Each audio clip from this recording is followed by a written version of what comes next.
Popularitas kota Yogyakarta seakan tidak pernah luntur akan pesonanya, baik di bidang pariwisata, pendidikan, maupun juga kebudayaan. Sebelum kita jalan-jalan ke salah satu museum Yogyakarta, ikutin aku buat hamil foto di Tugu ya. Yuk, ikutin!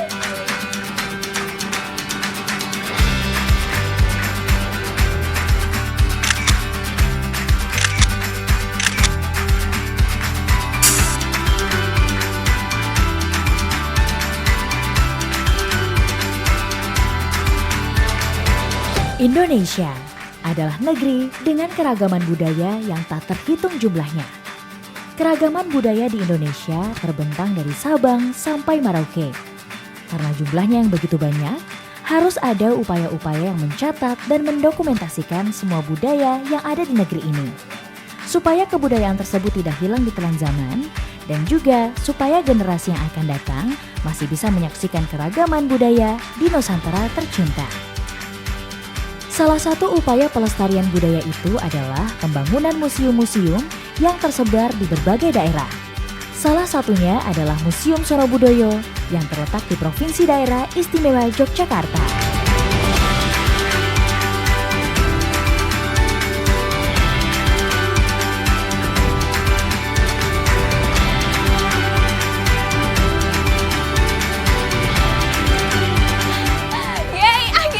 Udah sampai di Museum Sono Budoyo. Kita di sini nggak hanya jalan-jalan, tapi juga cari informasi apa aja sih yang ada di dalam Museum Sono Budoyo. Yuk ikutin yuk.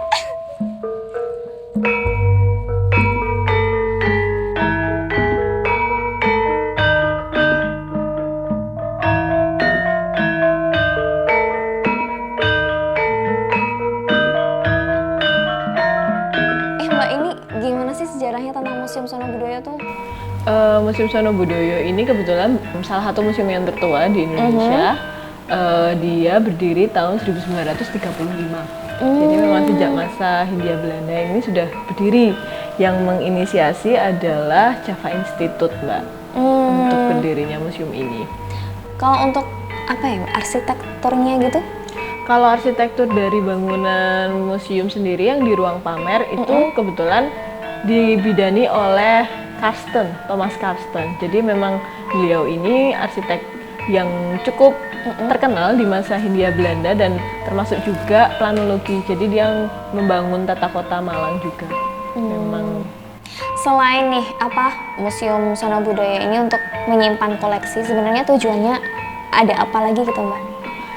Jadi kalau tujuan dari museum ini sekarang mungkin udah bergeser ya, Mbak. Jadi kayak kalau dulu kan dikenal nih museum kan tempat nyimpan koleksi barang antik tua, tempat berhantu. Cuman sekarang kan udah mulai nih bergeser nih, Mbak, pandangannya tentang museum itu sebetulnya lebih pada tempat untuk kita mengedukasi atau memberikan pengetahuan yang terbuka, pengetahuan yang sejarah mengenai identitas bangsa, kebangsaan, kemudian nasionalisme juga, tapi lebih open. Jadi museum itu mencoba untuk menjadi salah satu institusi yang terbuka kepada banyak komunitas, pada banyak lapisan masyarakat. Kita mencoba mengedukasi dengan cara yang lebih fun, segar, dengan lebih menarik, dengan tata display yang berbeda. Misalnya nggak cuma sekedar dipajang gitu aja, tapi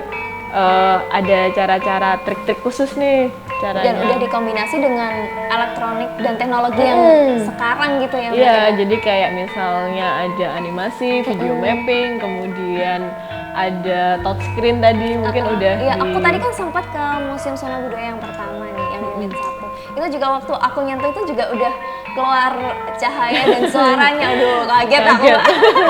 Ya, tapi keren sih. Jadi mulailah museum itu dikembangkan jadi satu sarana pendidikan, tapi yang nggak boring, yang nggak bosenin kayak biasanya kita kalau udah lewat lah museum-museum yang model-model kayak gitu. Kita nyobanya semangatnya Sono Budoyo jadi lebih pembaruan, jadi lebih ke fresh gitu. Meskipun terletak di daerah istimewa Yogyakarta, cikal bakal pendirian Museum Sono Budoyo dimulai dari kota Surakarta. pada tahun 1919 berdiri sebuah yayasan di Surakarta yang bernama Java Institute. Yayasan ini kemudian menggelar Kongres Kebudayaan. Pada Kongres Kebudayaan yang digelar pada tahun 1924, diputuskan pendirian sebuah museum di Yogyakarta. Museum yang akhirnya kita kenal dengan nama Museum Sono Budoyo. Sono Budoyo terdiri dari dua kata, Sono yang berarti tempat, dan Budoyo yang berarti budaya.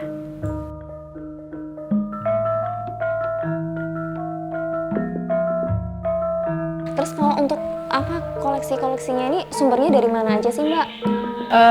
Sumber koleksi dari Museum Sono Budoyo ini kebetulan karena kita sudah dibangun sejak tahun 1935, berdiri sejak masa kolonial, kita memang banyak pengumpulan koleksi yang datang dari masa awal abad ke-20.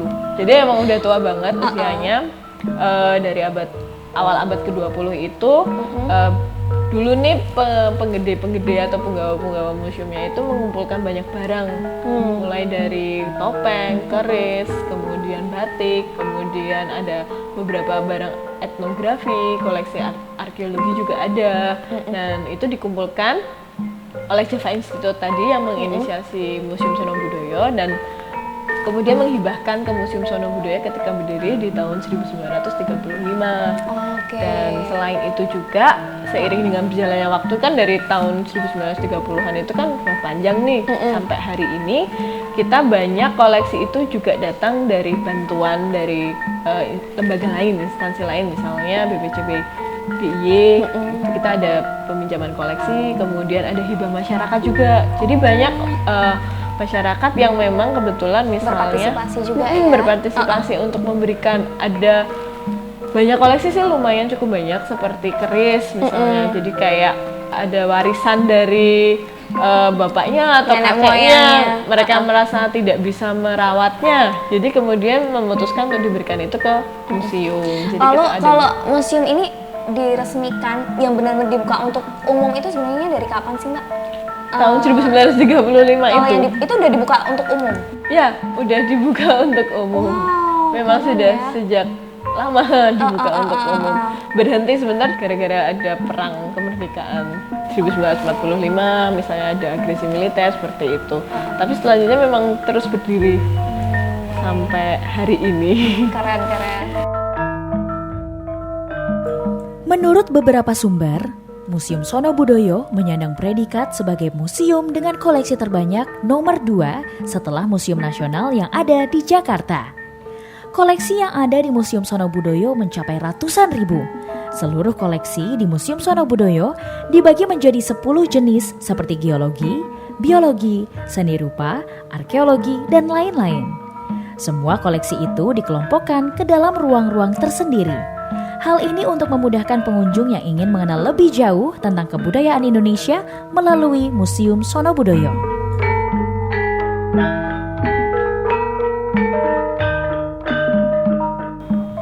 Selamat pagi, silakan dicek dulu suhu tubuhnya, pergelangan tangan bagian dalam, 36,4, ya, mari. Iya, selamat datang di Museum Sono Budoyo. Jadi, basically Museum Sono Budoyo ini adalah museum kebudayaan dari 4 daerah, dari Jawa, Bali, Madura, dan dari Lombok. Dan Sono Budoyo ini kebetulan memiliki koleksi terbanyak nomor 2 di Indonesia setelah Museum Nasional. Jadi kita ada kurang lebih 63.000 koleksi. Nah, kalau yang ini adalah salah satu masterpiece di Museum Sono Budoyo. Ini kamar tidur ya Mas? Sebenarnya bukan sih. Jadi ini memang seperti kamar tidur, tapi sebenarnya ini difungsikan sebagai media berdoa agama Hindu. Jadi digunakan untuk berdoa kepada Dewi Sri. Dewi Sri itu sendiri adalah Dewi Padi di agama Hindu. Dan ini kenapa masterpiece? Karena bisa dibilang benda ini peninggalan dari Sri Sultan Hamengkubuwono yang pertama. Jadi umurnya salah satu benda tertua yang kita punya. Wow, keren. Nah, di sini ada beberapa benda-benda yang bakal kita lihat di setiap ruangan nanti di dalam Museum Sono Buat Budoyo. rias gitu ya? Iya, ada rias, ada ukiran. Nah, di sini isinya benda-benda prasejarah yang rata-rata memang hanya replika saja, jadi bukan yang asli. Yang asli kebanyakan ada di Museum Sangiran. Museum Sono Budoyo memiliki bangunan berbentuk pendopo yang berfungsi untuk menerima tamu. Bentuk pendopo ini adalah limas dengan atap tumpang sari bertingkat 2. Museum Sono Budoyo memiliki berbagai ruangan sebagai tempat penyimpanan koleksi. Ruangan tersebut antara lain ruangan pengenalan, ruang prasejarah, ruang batik, dan lain sebagainya. Ruangan ini diberi nama sesuai dengan pengelompokan koleksi yang tersimpan di dalamnya. Untuk saat ini menarik wisatawan untuk datang ke Museum Sono Budoyo, upaya apa aja yang udah dilakukan, Mbak? Untuk menarik minat kunjungan datang ke museum, kita memiliki beberapa program.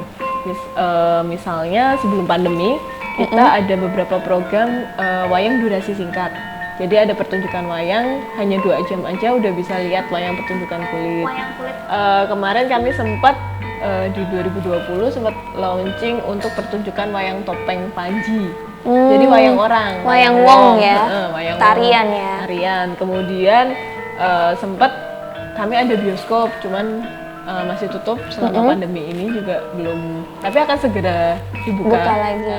Kemudian ada beberapa workshop, seminar juga pernah dilakuin. Kemudian ada juga pameran temporer yang diselenggarakan tahunan. Mau tanya yang event rutin tadi, itu tuh agendanya berjalan setiap apa aja sih, Mbak? Kalau wayang kulit yang itu cukup rutin, Mbak. Jadi Selasa sampai hari Minggu kita berlangsung terus setiap malam. Setiap malam? Iya, setiap malam jam 8 malam. Hanya libur pas hari Senin. Tapi kalau untuk yang kemarin wayang topeng Panji, wayang topeng Panji itu program khusus. Jadi kita bikin itu di bulan Oktober kemarin. Hanya ada baru beberapa sekali episode. itu?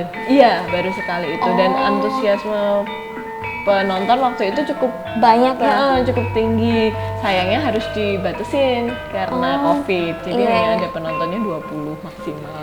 Kemudian kita menyelenggarakan pameran temporer. Jadi pameran temporer itu Abinaya Karya dan Amex, kita beri nama brandingnya itu. Jadi di akhir tahun dan di pertengahan tahun, Mbak. Kalau pameran kayak gitu tuh ada kayak misalnya cerita yang diangkat gitu nggak sih sebagai motivasi, atau hanya asal memperingati aja nih? Kalau untuk pameran temporer kita, jadi kalau di pameran tetap kan ceritanya udah tetap gitu, storyline-nya udah tetap. Nah, kalau di pameran temporer yang biasanya diadain tahunan ini, kita punya banyak cerita. Jadi ada tema-tema yang berbeda setiap pamerannya. Misalnya berarti berganti-ganti gitu? Ganti-ganti. Misalnya pameran temporer yang baru diselenggarakan kemarin itu di bulan Februari, kebetulan kan pas Imlek. Jadi Sono Budoyo mengangkat cerita tentang harmoni Cina Jawa dalam seni pertunjukan. Jadi kita mengangkat cerita tentang akulturasi budaya antara Cina dan Jawa melalui seni pertunjukan. Yang waktu itu yang kemudian kita angkat adalah koleksi Museum Sono Budoyo Wayang Cina Jawa. Selama pameran itu biasanya kita ada supporting event. Nah, supporting event itu yang untuk mendukung gelaran pameran. Biasanya kita ada kayak diskusi, live IG. Sekarang kita ada Duta Museum yang diinisiasi oleh Dinas Kebudayaan Yogyakarta. Memang itu cukup sangat membantu untuk lebih pada mensosialisasikan, mensosialisasikan tentang museum ya. Museum itu sendiri yang untuk mendekatkan diri pada generasi milenial sih sebenarnya itu. Tapi selain dari event-event, ada nggak sih kayak misalnya workshop gitu diadain di Museum Sono Budoyo? Banyak sih, Mbak, sebenarnya banyak. Sayangnya karena sebelum pandemi ini kita punya banyak sekali planningnya workshop. Pasti banyak banget ya. Jadi kita ada workshop, terutama untuk workshop yang urusannya tentang museum. Misalnya workshop konservasi kertas, workshop konservasi tekstil, kemudian kita ada workshop penulisan lontar. Yang workshopnya itu memang kita bangun ada kaitannya dengan budaya, ada kaitannya dengan koleksi Museum Sono Budoyo sendiri, juga dengan target yang lebih milenial, jadi supaya budayanya tuh nggak putus kayak gitu. Kita juga sempat biar ngajak orang-orang untuk bisa datang ke museum itu, kita ngadain acara ngopi di museum misalnya seperti itu. Jadi kita menggandeng beberapa vendor kafe-kafe yang dari jadi nggak hanya datang itu melihat koleksi aja terus pulang ya. Kalau harapan Mbak Karin nih untuk masyarakat mungkin tentang Museum Sono Budoyo atau museum yang ada di Yogyakarta apa Mbak? Di Jogja ini kan banyak sekali museum. Harapannya kita sama-sama menjadi satu komunitas besar, saling bergandengan untuk sama-sama maju nih. Jadi nggak cuma maju sendiri. Jadi Museum Sono Budoyo bisa membantu merangkul museum-museum lain yang mungkin kurang banyak dapat kunjungan atau kurang berinovasi misalnya seperti itu, kita akan saling bantu. Jadi saling support. Jadi sama-sama membuat museum itu jadi satu komunitas bersama yang nantinya kita membuka diri, mengajak publik yang lebih banyak supaya masyarakat bisa lebih banyak yang datang lagi ke museum.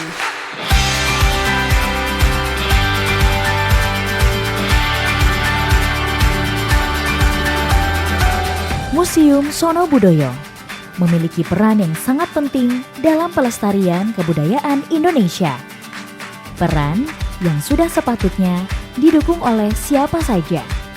Anak bangsa ingin budaya asli negerinya terus terjaga hingga generasi-generasi yang akan datang.